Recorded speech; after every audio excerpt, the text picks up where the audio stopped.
Good morning kuya! Good morning mga kasambahay! Chosan! Mula dito sa Macau, tuturuan ko kayo kung paano gumawa ng Thai dish na sikat na appetizer dito sa Macau. Ito ang chicken feet salad. At ito ang ating mga ingredients. Garlic, cherry tomatoes, chili, spring onion, coriander, celery, fish sauce, lime juice, plum juice, boneless chicken feet. Let's cook it right. Madali lang po itong gawin mga kasambahay. Una, paghahalo-haluin lang natin ang liquid ingredients.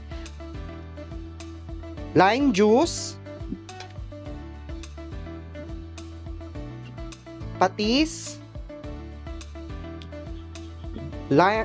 plum juice, yung sili po, pwede po nyong i-adjust yung anghang na gusto nyo.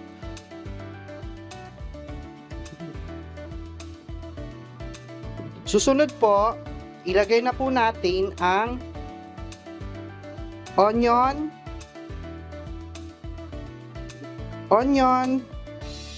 garlic. Madali lang po ito mga kasambahay. Tapos po, pagkapupunta po kayo dito sa Macau, ang isang order po nito ay nagkakahalaga ng 88 MOP o mahigit 500 peso.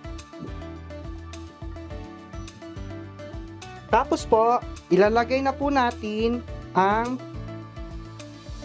celery at string onions. Haluin lang po natin. Halu-haluin lang po natin para mag-inflame yung mga flavors. And then, yung kamatis. Halo lang po ng halo.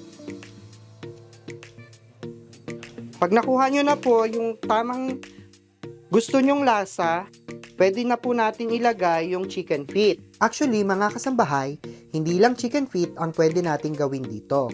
Pwede din nating gawing seafoods, Vietnamese sausage, or pork neck. I-set aside nyo lang po ito.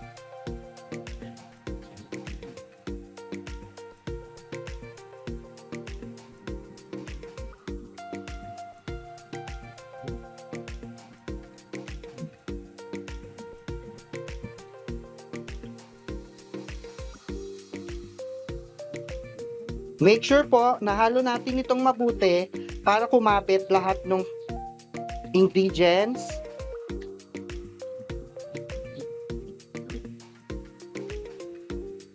So ayan po mga kasambahay, tapos na po ang ating Thai boneless chicken feet salad.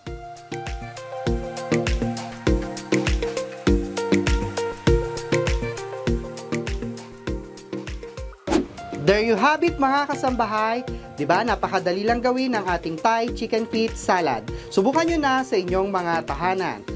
Hanggang sa muli, good morning, Kuya!